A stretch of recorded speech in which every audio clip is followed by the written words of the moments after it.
This episode is about the long, complicated road to self worth. Kaila Yu shares how one super traumatic moment in her early 20s derailed her sense of safety, trust, and identity, and how years later she's learning to honor the version of herself who survived it. It's a story about silence, shame, and ultimately the quiet power of telling the truth. I don't remember. I think from that point, I just stuffed it down and pretended it never happened. Literally, that's what I didn't tell a single person about it. I didn't talk to anyone about it. And I don't remember that night. I'm Matt Gilhooly, and this is The Life Shift, candid conversations about the pivotal moments that have changed lives forever.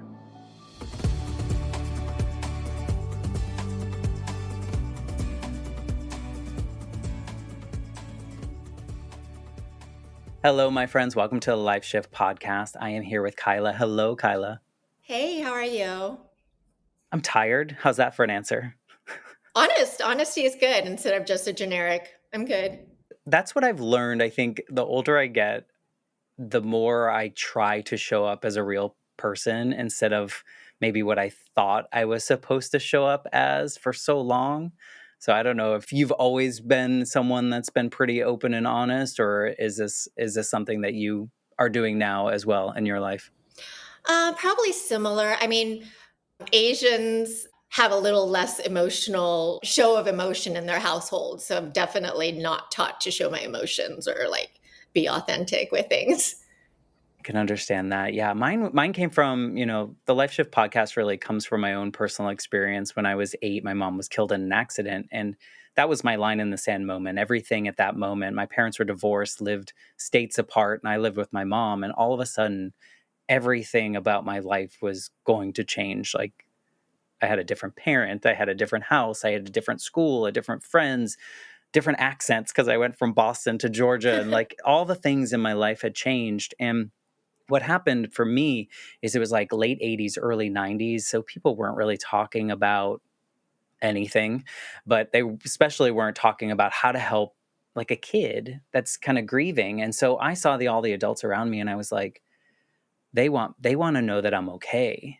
So I took on this like perfectionist tendency because I figured if I'm perfect, my dad won't leave, my family won't leave. Because my mom left in my mind, like it was like, oh, maybe I did something.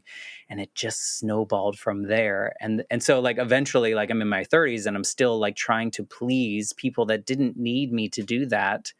And so that's what brought me to like kind of mention that like I try to just show up as honest now, because for 30 plus years I was like pretending that everything was fine. And sometimes it's not. And that's okay. Yeah, I think as a society, we do kind of pretend everything is fine, right? Or like have this perfect picture where like everything looks beautiful on Instagram, but it's really not. No.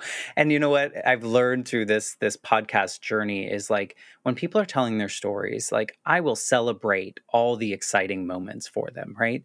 But where I connect with them the most is typically in the valleys of their lives and not these mountaintops that, like that's great. I'm so happy for you for winning whatever you've won. But like those hard moments are teaching me more about you as a human and how you kind of move through those moments. And so, not to say that I only want to hear people's bad stories, but at the same time, I want to see how they came out of them and like how it changed them, because it's so interesting to me. Yeah, it's important that you learn something from it instead of just getting. My friend said to me, like, there's some people who bounce and some people who splatter, and you want to bounce, right? You want to like learn from it and come back stronger and better. Yeah. I wonder if your friend would agree that you might have to splatter at one point to figure out how to bounce later. Yeah, yeah, yeah. You, that's very true. You almost like need the tools, and it sucks. I think it's kind of very similar to people saying, oh, I had to hit rock bottom. Yeah. And like once you do it, you'll know better the next time. I think it's all about, successes come from a lot of little trying and making mistakes. And maybe we don't say the word failure, but like a lot of mistakes will teach us to get better and better and better. So same thing can be in life. Definitely. Well, thank you for wanting to share your story in this way. My whole goal is that someone out there hears everyone's story And if they feel alone, maybe by hearing someone's story, it's like, oh, I'm not the only one going through this, or there is hope for me, or something like that. So I think it's beautiful to be able to talk to a bunch of strangers around the world. About their like most deepest moments. Sometimes it's light. Sometimes it's they woke up one day and they decided to quit their job and go chase their dreams, and that's great. So Yeah. we celebrate those as well. But before we get into your specific story, maybe you can tell us who you are in 2025. Like, how do you show up in the world? Like, how do you identify? I'm Kaila, and I guess I'm now an author. I think I've actually had like several life shifts in my life because like I've had several different careers and pivoted due to circumstances that just guided me in a different direction. But yeah, at the moment, I'm an author. It's awesome. Well, congratulations. By the time this comes out, your book's been out about a week now. So congratulations to you. Thank you. That's quite a feat for anybody. Yeah, it's scary and exciting and all the things. Because it's very personal. As personal as can be. Well, I mean, I think Yeah. I think it's so important though. I think, it gives so many layers to humanity. And I think it's just really important that people are sharing their stories because we can also learn from your story. Well, it's funny when you're writing the book, you're just like putting it out on paper and then you're like, oh shit, this is actually going to be coming out in a month. Yeah. Like people I know are going to read this. Yeah. My parents. I told them not to read it, actually. Well, now they're going to read it because you told them not to. They got to skip specific chapters. Just give them the redacted version. Well, maybe you can paint the picture of your life leading up to this main pivotal moment. Like you said, we all have so many life shifts. And if we're lucky, we have these life shifts that we can pivot from, even if they seem really tough in the moment. Sometimes we look back and we're like, kind of worked out in a beautiful way. So maybe you can kind of paint the picture of your life leading up to this. And if you need to go back as far as your birthday, you can. Yeah, I'll just touch on growing up. I'm Taiwanese and I grew up in a Taiwanese household. As I mentioned, we didn't talk about emotions. And my dad was such a good dad, like in so many ways. He was a provider, but he was just, some Asian dads don't interact with their kids that much. It's just cultural. So I didn't get like the adoring dad that I sometimes, like my brother is now a father and he's like, adoring, telling his daughter she's beautiful or she's talented. And I didn't have that growing up. And it turns out I really needed it. And I didn't know that. Like attention, kind of? Was it not attention or just like love and attention mixed? Love and attention. I mean, I got plenty of attention from my mom, but like Asian moms are like kind of mean. The tiger mom, they're like Understood. Critical and they're trying to push you to be your best, but they don't do it in a nice way that builds self-esteem. I did like get good grades and go to a good college and all of those things, but I just was very, very deeply, deeply insecure and uncomfortable in my skin. And I really looked to men for validation, which is kind of something that tons of women faced in the 2000s anyways, not a unique thing. I think that layered with family dynamics and just like a natural low self-esteem. You just wanted to be loved or you just wanted to be taken care of? Or I think we all, if you bring it down to the core, we all just want to be loved. And then it manifests in different ways of searching. Loved and validated, and we just search for it in different ways. Drugs and alcohol are a big part of my story. I'm 11 years sober, so that was a big part of that. Once I got into college, I didn't even try alcohol really or drugs while in high school because my household was so strict. But once I got into college, I was living in San Diego. My parents were here in Upland in the IE, and I was far away and free. I partook. You just let loose? Yeah, they say those who start later get a little bit crazier. So I got pretty crazy. Had you wanted to do all that stuff? Like when you were growing up and you were in this like strict kind of, you need to keep your nose to the grindstone, were you like wishing you could be someone else or anything like that? Or I don't know. I was like I didn't really have any specific goals. I kind of thought like, oh, I want to be a singer or something. But then for Asians in the 2000s, there was zero, there was like Lucy Liu, and that was all. There was no singer, there was nothing. So you didn't really think that was like a valid thing to pursue. So I thought, oh, I'd like to do that, but that's not realistic. Did your mom have like a predetermined like Oh, absolutely. career for you and all those Doctor, things? lawyer, 401k. Yeah. Something with a 401k. And you were like, were you okay, I'll do that? Or were you like, Yeah, I mean, it sure, was mom? just what everybody, my peer group was in. I was in like AP classes and stuff like that. So all my friends were trying to get to the best college. So I was just doing what everyone expected me to do. Everyone just went to college. So of course I was going to go to college. I wanted to go to UCLA, but I didn't get in because I got kind of bad in high school where we just started ditching class and sneaking out at night. But it's very strange that I wasn't offered alcohol or drugs in Yeah. What retrospect. were you doing? Well, I feel like the bad Asians weren't that bad. We were just like a little bit bad, like just sneaking out at night bad, but not doing drugs and Yeah. stuff. Just testing the limits. Yeah. Like for us, that was really bad. So we thought we were badass. Well, it would have been if you got caught, right? Yeah. Either way. But college seems like it's like is it a land of opportunities for you? Do you just like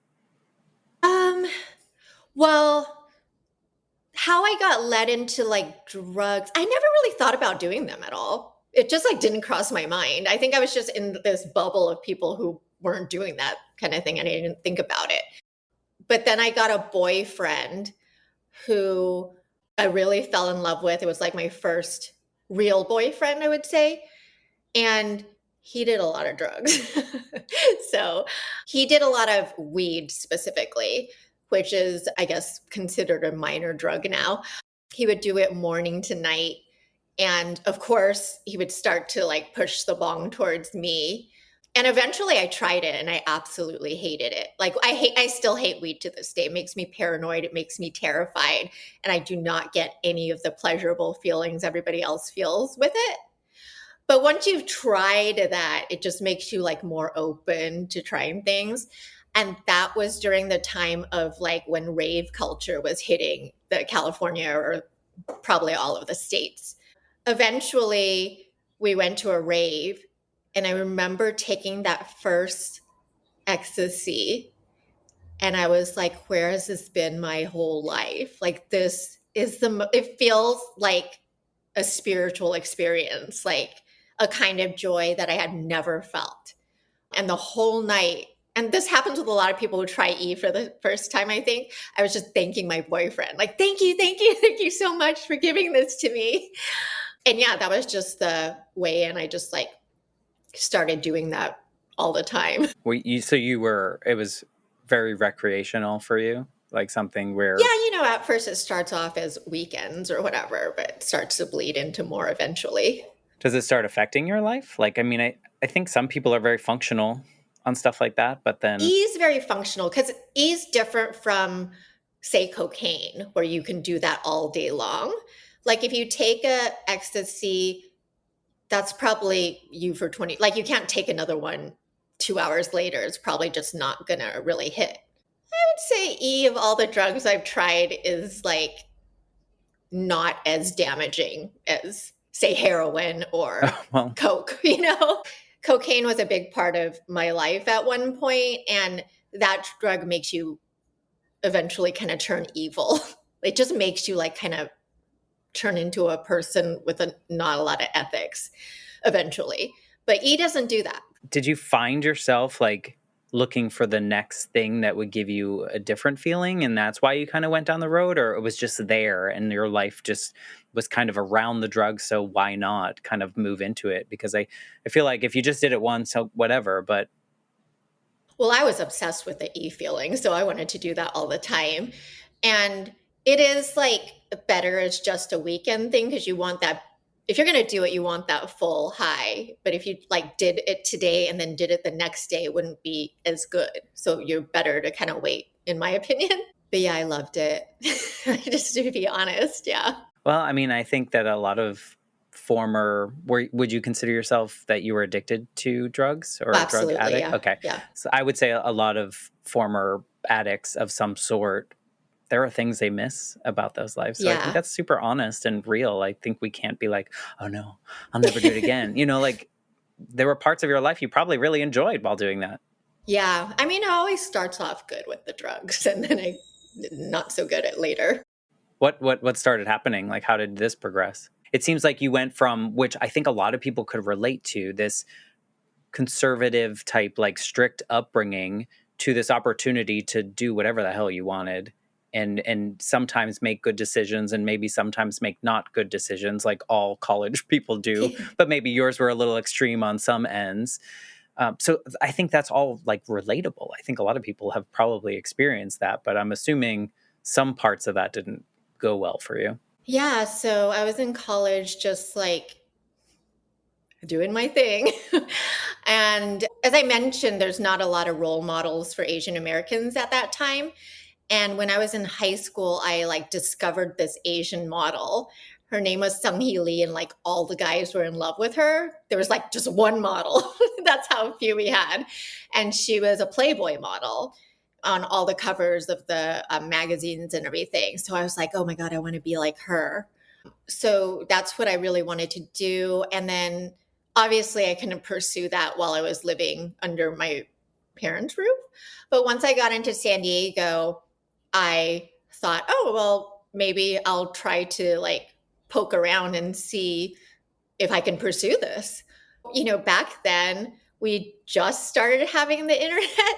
I feel like I had like a desktop computer and it was like still the black screen where there's a cursor. Like it's pre-internet basically.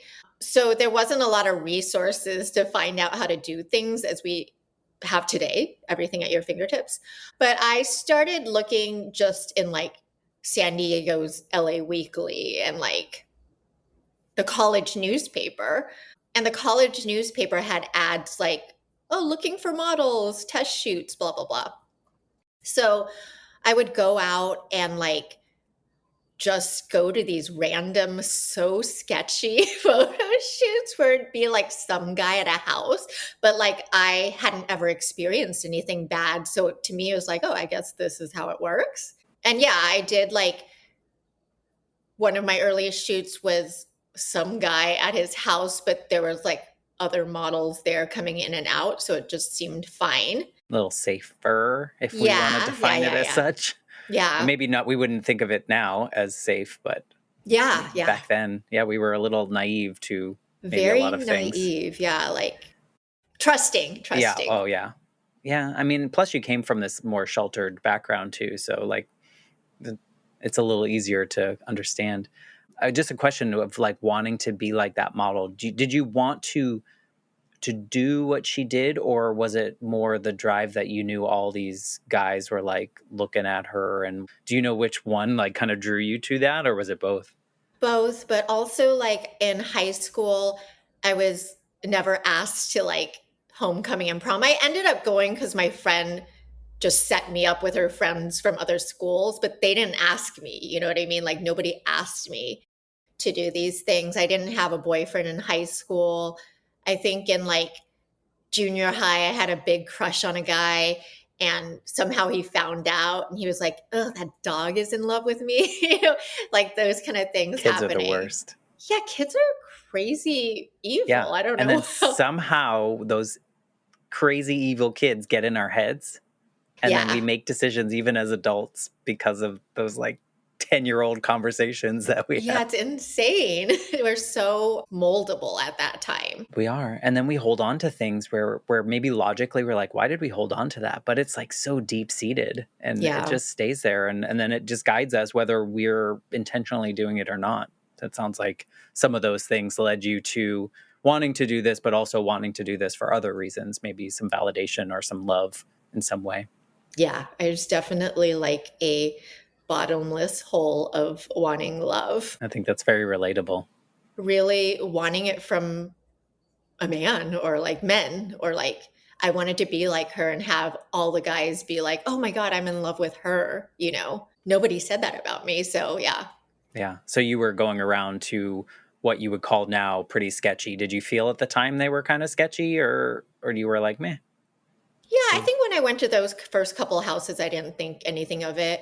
I went to this one guy's house. He was like an amateur photographer, this and that, but he had some calendars and like stuff, cheap looking, but like still printed, still like published in some way.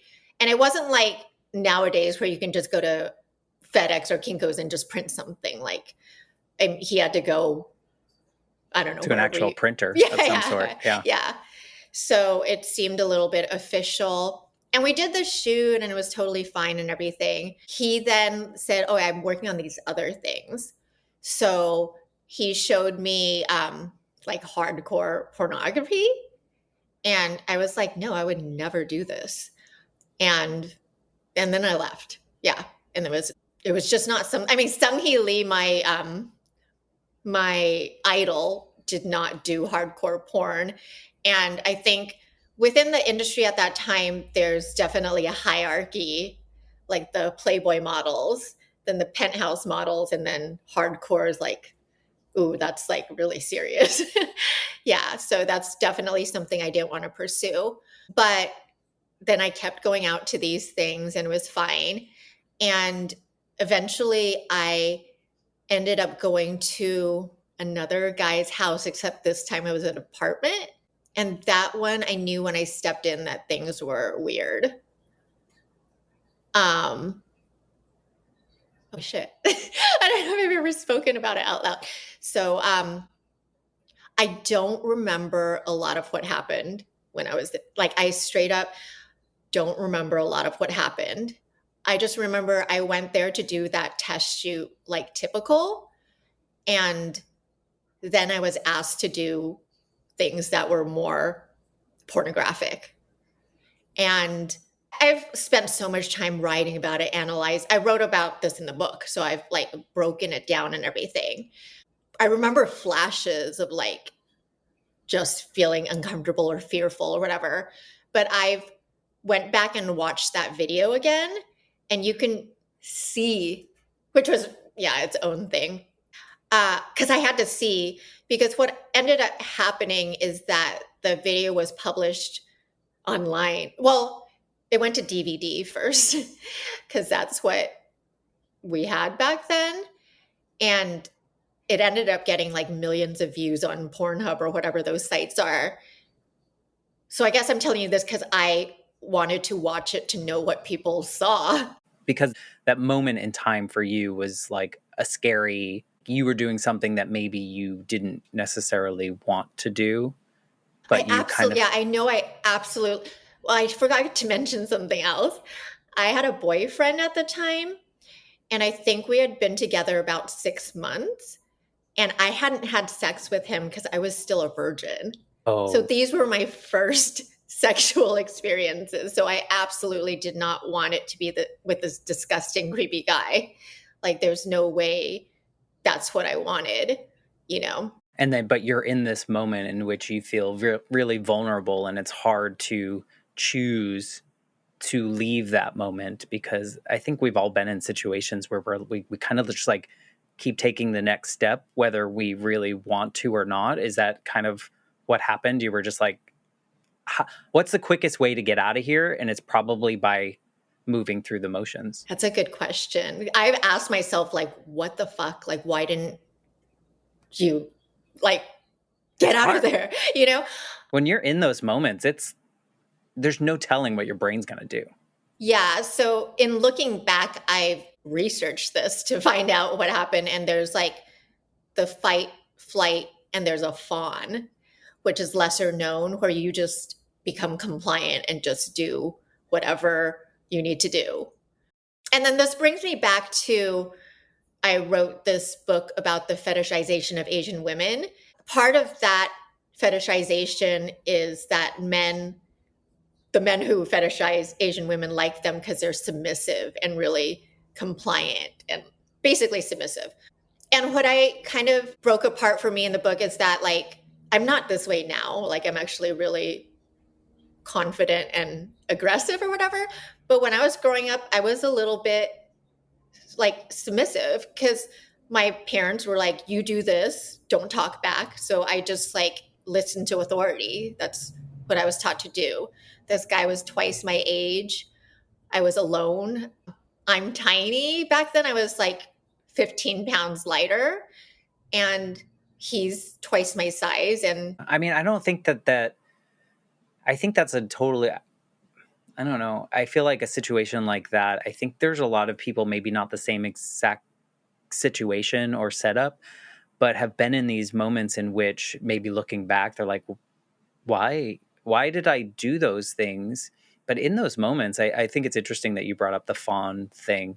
I think sometimes that's a safety thing. That's also maybe a thing where we're conditioned that we don't want people to not like us or not, or be mad at us or any of those pieces. And so I could see, as hard as that moment must have been for you, why you would just kind of go through the motions and so you could get out of there and like let it be over with. And then I feel like it did really switch in one of those modes because of me not remembering anything, because that's a form. You must have, yeah. Again, I wrote an article on this, so I really analyzed what happened here. And I spoke to an expert, and they were talking about dissociation, where you just really In a trauma event. Yeah, just separate. So no, I mean, it's a safety thing. In my opinion, it's a safety thing. But then I can't imagine, like, when you leave that, are you still dissociated? Do you, like, how does leaving that moment look like I don't for you? remember You don't? leaving. I don't remember if I talked to my boyfriend that night, which I'm sure I did. I didn't tell him what happened. Yeah. I Was didn't there like a shame attached? What was the emotions you were feeling about that once you started thinking about it? I don't remember. No, wow. I think from that point, I just stuffed it down and pretended it never happened. Literally, that's what I didn't tell a single person about it. I didn't talk to anyone about it. And I don't remember heavy. that night. Yeah. Yeah. That, I mean, common as well. I would imagine that in trauma, we push down and we choose to pretend it didn't happen. And then eventually it bubbles back up. But you also had a situation in which it's not just bubbling up for you, right? Because now it becomes public of some sort, which is a whole other piece. And then it gets more public because then it gets on the, like, how do you navigate those worlds while still pushing things down and like trying to remain a human? So I think that happened, and then nothing happened for a year. So it was good to like, yeah. Well, and then I was doing a lot of drugs, so it's easy to kind of like. Were you doing more drugs because? Do you think? Probably, yeah, because that was definitely a time where we were just going. But also, I would say my friends were going to a ton of raves, so it's easy to just like, oh, everybody's doing this. But it's also easy, right, to dissociate. It allows you to push it down even further. Yes, because I think on ecstasy specifically, which I was doing at the time, you just feel such joy and happiness and like that you have no issues. So yeah, I literally. You're like, I just need to stay in this. Yeah, this as long as possible. But it's not possible. Yeah. How do you find out that you're on DVD? Yeah, that was just one day so I think, okay, this is a kind of weird thing that also happened. Well, not weird. My grades totally like didn't do good. Tanked, yeah. No. Like they went down to like a 1 point, some crazy low GPA. And I somehow convinced my mom that I needed to drop out of school because like I don't even remember what I told her. And can't believe she agreed to it because she was paying for this college education. And I think I had convinced her, like, it's not going well here. I'm going to drop out and go to a junior college and try to go to UCLA, which is like the college I always wanted to go to. And I dropped out of school then. And that was the best thing that happened because otherwise I would have been walking on campus which I can't in even. In hindsight, it's a great thing that yeah.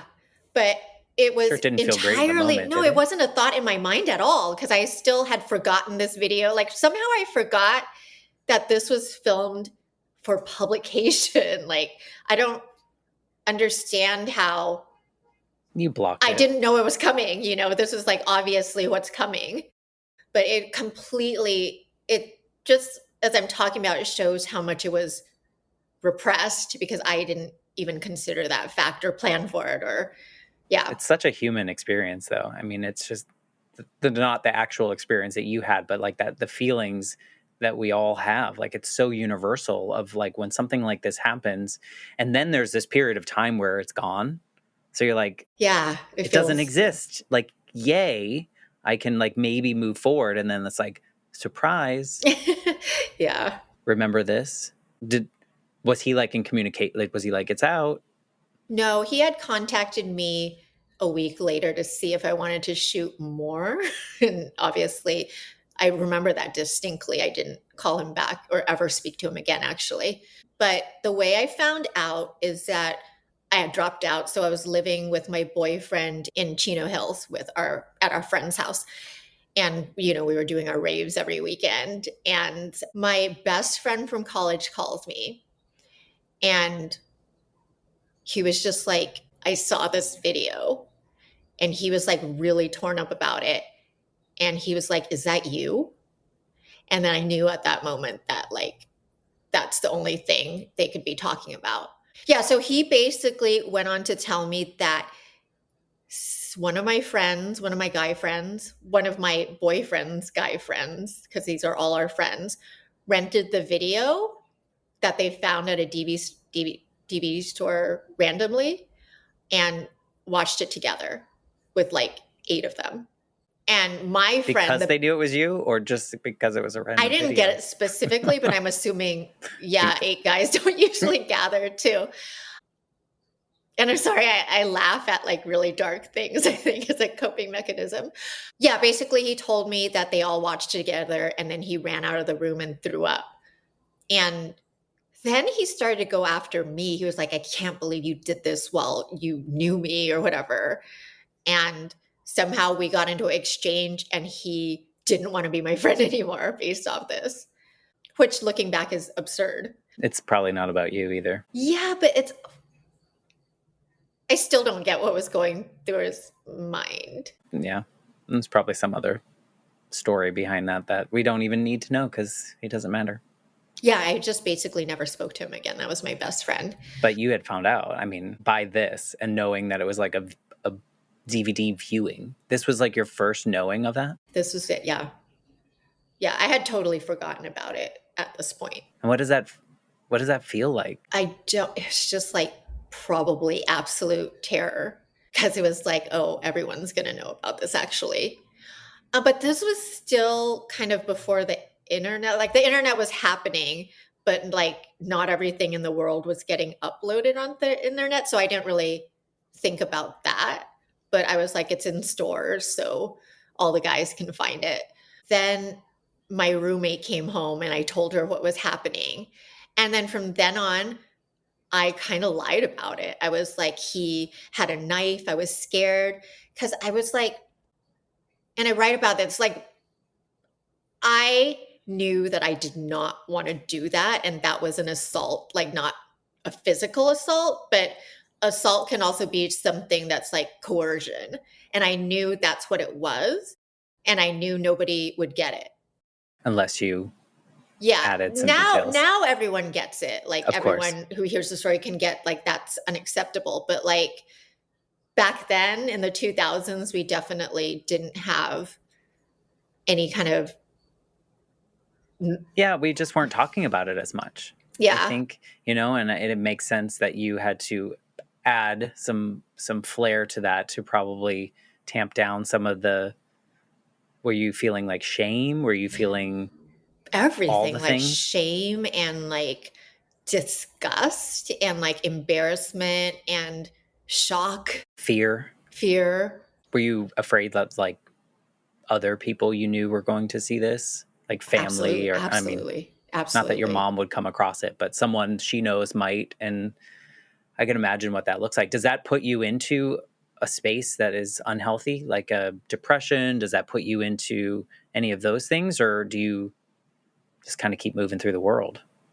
I just keep doing a lot of drugs. Okay. Yeah. And There which is is probably depression in covering up a lot there. of stuff. Yeah. But the depression just feels like, oh, I'm coming off E. Of course, I'm feeling down, for an entire week. And then that stretches out into weeks and weeks. Yeah.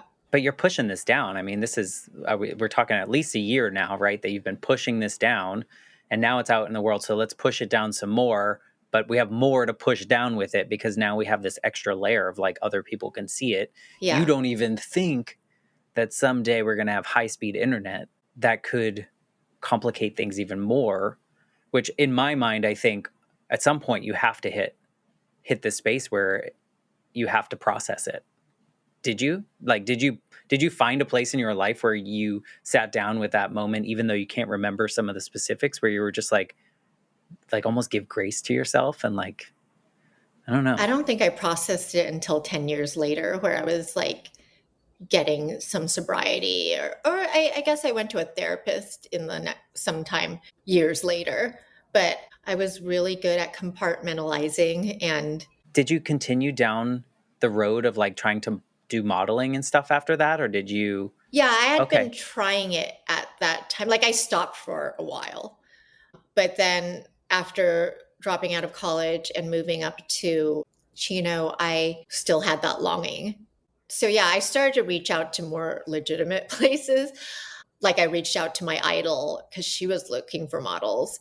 And then that really opened the door for legitimate photographers. And I started to like get my foot in. So after I find out about the existence of the video, I think obviously it was really traumatic for a month. I told my boyfriend about it with the same lie that he had like forced me physically. He went out on his motorcycle that night, like he drove away after hearing that. I thought we were done, but he ended up crashing and totaling his bike, but he wasn't hurt. I just ended up taking care of him, and then we never talked about it again. Like we just never talked about it again. That's a man of the early 2000s. If you're a lineman in charge of keeping the lights on, Grainger understands that you go to great lengths and sometimes heights to ensure the power is always flowing, which is why you can count on Grainger for professional-grade products and next-day delivery, so you have everything you need to get the job done. Call 1-800-GRAINGER, click Grainger.com, or just stop by. Grainger, for the ones who get it done. It's processing his feelings. Yeah. But it is impressive that he stayed with me, I would say, without us talking about anything, Do you think if you hadn't told him the additional elements that you believe to have added, do you think he would have stayed? I don't know.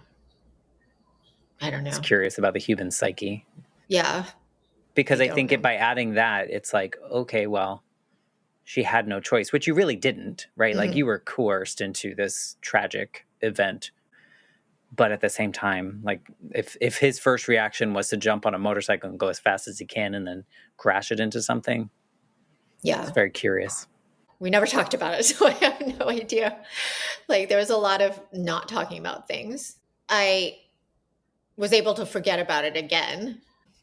You're really good at that. I'm really skilled at that, actually.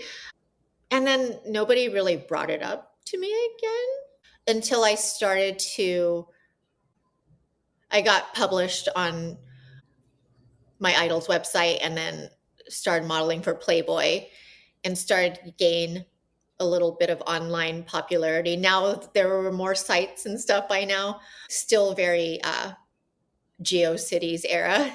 And then the video comes up again, obviously. By now I had it in my mind, like I forgot about it, but I knew people in the industry can find this, whether it's on the internet or DVD. So it was always like, I felt like damaged goods, frankly. Even though you were getting some notoriety in a space that you wanted to be in.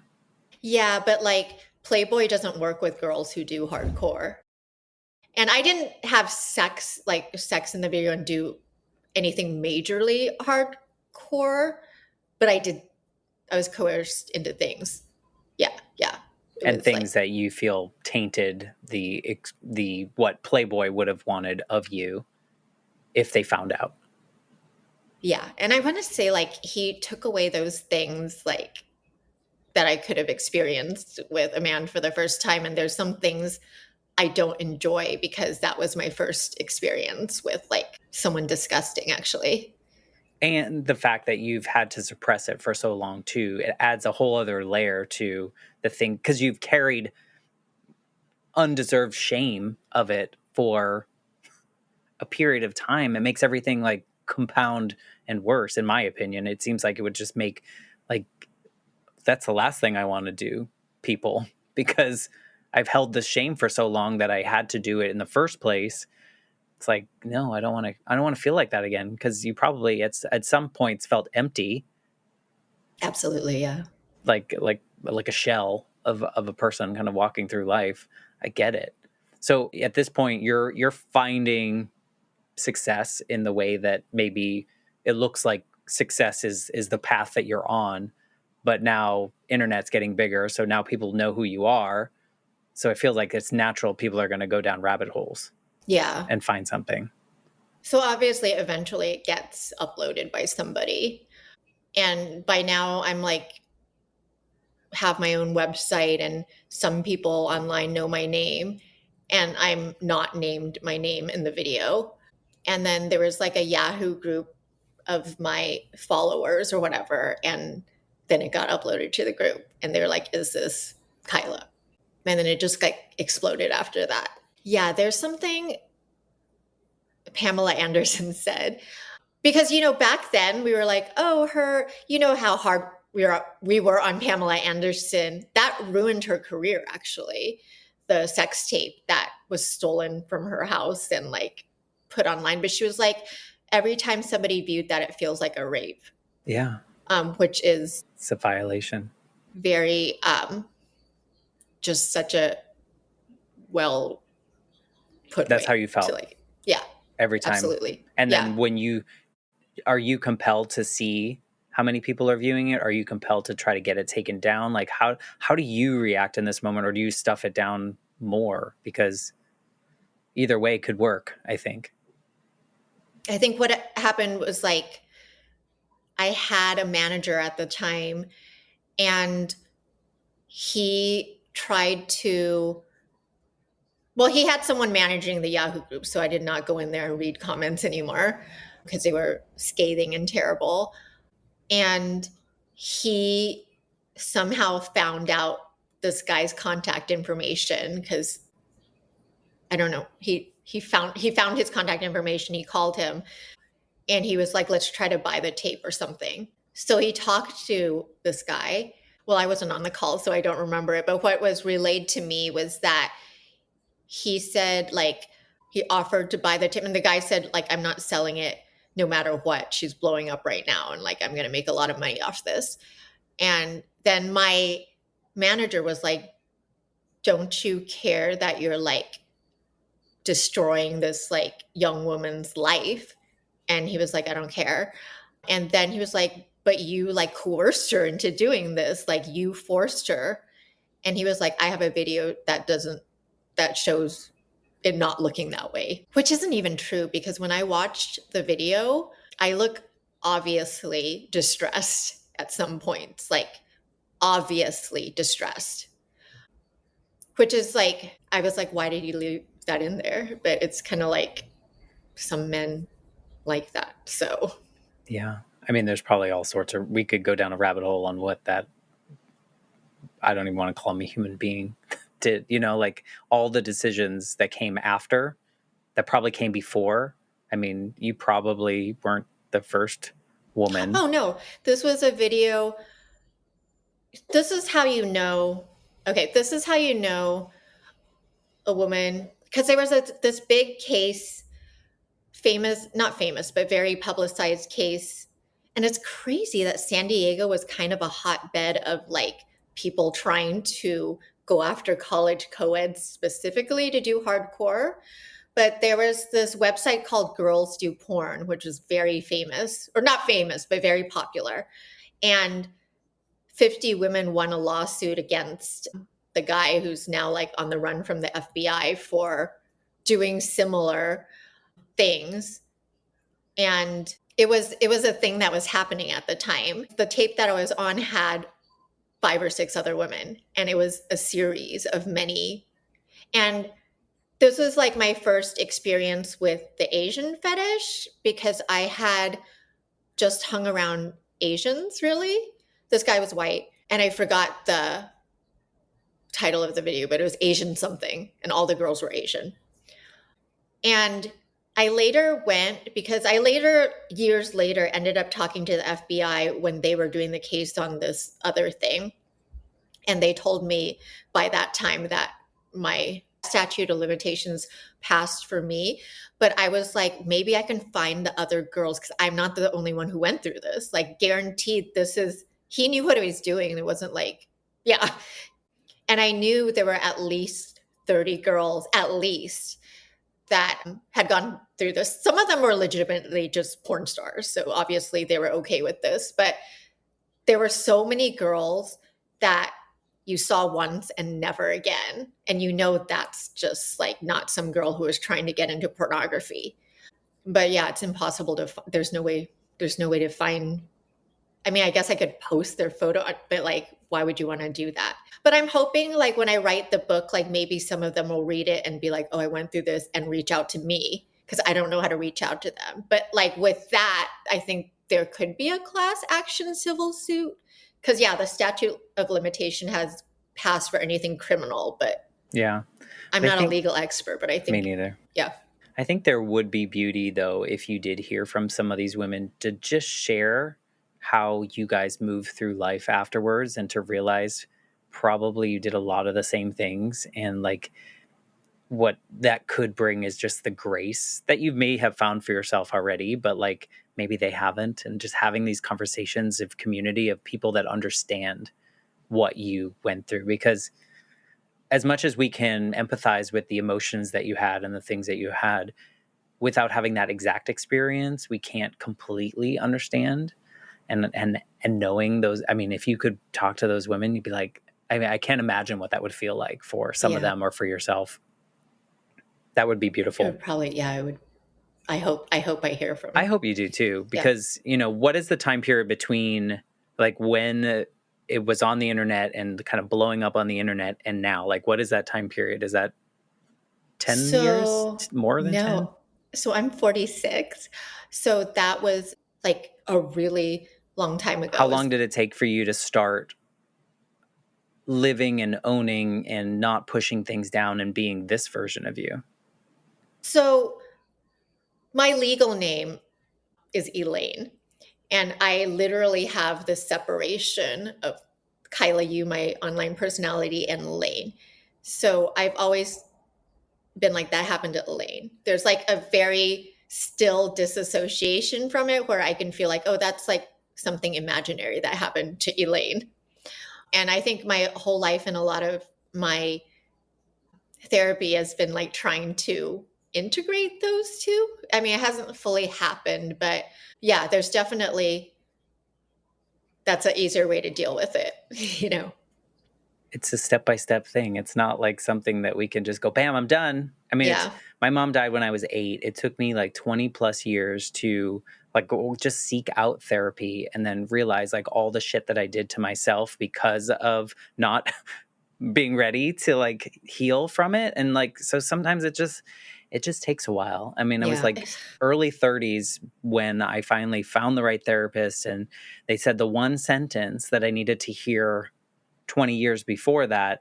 And they were like, you realize that every decision that you've made since you were 8 was out of fear that someone else was going to leave you or that someone was going to be disappointed. And it was like one of those moments where like the clouds part, like, and you're just like, I wasted all this time. Not if I had known that when I was 10, you know, like maybe I could have done something different. But like, I feel like for you too, not to say that this moment is something that you should look back on with any kind of like silver lining or anything, but all the things that came because of it. And now what you're going to be able to do by putting your story into the world, and maybe someone else out there went through this something and never told anyone. And now they read your book and they're like, oh, I'm not weird. I'm not, there's nothing to be ashamed of because it was a decision that I made to go there. And then everything got out of my control. And, you know, like life unfolds in the most mysterious of ways. Yeah, I feel like women just need to know like assault is not some guy coming at you with a knife and grabbing you all the time. Yes, that is what it is sometimes, but mostly It's a assault is power a thing, lot right? more subtle. Yeah, power differentials. It can be so subtle where you're just like the frog in the pot and you don't really know what's happening until you're getting boiled, you know? Yeah, and for you too, it feels like you were always kind of seeking the validation of others, and so you didn't want to also make someone mad Hmm. or disappoint someone by saying no. Not saying that like that's what you did, but like I could understand why we fall into these situations and then they happen, Yeah. you know. But then we have to like find, and I hope you do find the integration of these two personas that you have more so because I don't think there's any shame or anything that you should be holding on to. And I hope you're not holding on to a lot of that because this was an experience that was a little bit out of your control. And the things that unfolded after you could not have predicted happening, you know? And so I hope you're finding that grace for yourself because the way I see it from an outsider that doesn't know you, I see it as something totally external and not something that I hope you hold on forever because I don't think it's worth it. I feel like I'm not holding on to it anymore. Like I feel like I That's good. processed it and but then I'm like working with my therapist and I'm like, there's still more trauma work to be done. Like I've done years of it and there's still Yeah. more.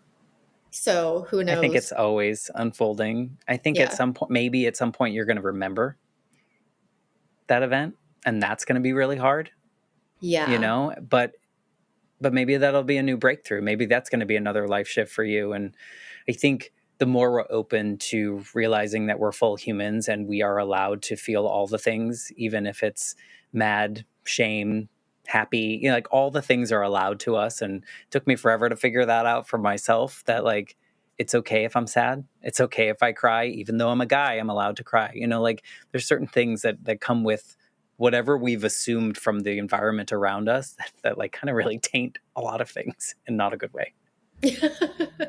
What if you could, this version of you, 2025, sharing your story, published book into the world, telling your story, if you could talk to that version of you walking out of that apartment that day, is there anything that you would want to say to her?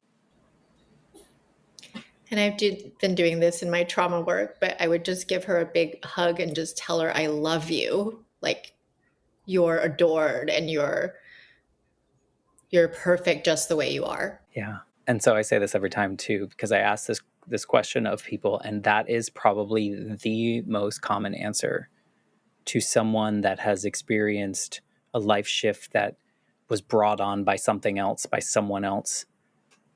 Because we feel so alone in those moments. We feel like we're unlovable, like nothing's going to be better. Nobody will ever understand. So I can't tell anyone about how I'm feeling right now. And everyone goes back and they're like, I don't think there's anything I could say. Like I would give them a hug.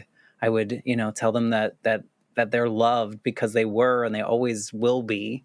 So I'm glad that you said that and kind of just reinforces the human experience. Like no matter what we experience, like we think about those moments of those versions of us and like want to give grace to them and some love to them. So thank you for saying that and confirming that the human experience is very similar. We have a lot more in common than we do different from each other, except for that Definitely. jerk who did that to you. But Yeah. he'll get what he deserves at some point. I hope. I believe that. Yeah. I Yeah. believe that And everything it won't comes be of around. your doing. You Yeah. can let that go, you know, carry on with your beautiful life and what you're creating for yourself. I think it's so important. If people want to like learn more about the details of your story, read your book, learn more about you, connect with you, maybe someone that was in that video is listening to this and wants Yes, to reach out to please. you, like what's the Even if you've best had way? experience similar and you weren't in that specific video, please reach out. How can they find you? What's the best way? So it's just my name on all platforms, Kaila Yu, and my book is coming out in August, or I guess it's out now, and you can find it at any bookstore. So, And the title? oh, fetishized, yeah.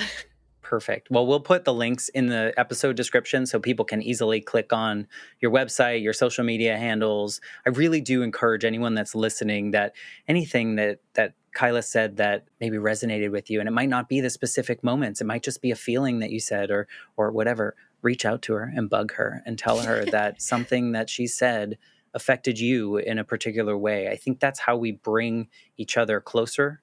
I think that's how we kind of create a better humanity out here, by sharing our stories Yeah. and just being vulnerable with each other. I didn't realize that until like in my 40s, essentially, where it's just like now is the time to connect more with each other. So I really encourage anyone listening to reach out to you. I hope you don't mind that I told them to do that. No, not at all. Well, I appreciate you. Thank you for going on this journey with me, not knowing where we were going to go with with the questions, and just being open to it. I think it's really valuable to me, and I say that this show is like this healing journey that I didn't know I still needed. So thank you for being part of my healing journey. Thank you for helping me heal. Well, so we'll see if that happens. But thank you for that, and I'm going to say goodbye, and I'll be back next week with a brand new episode. Thanks again.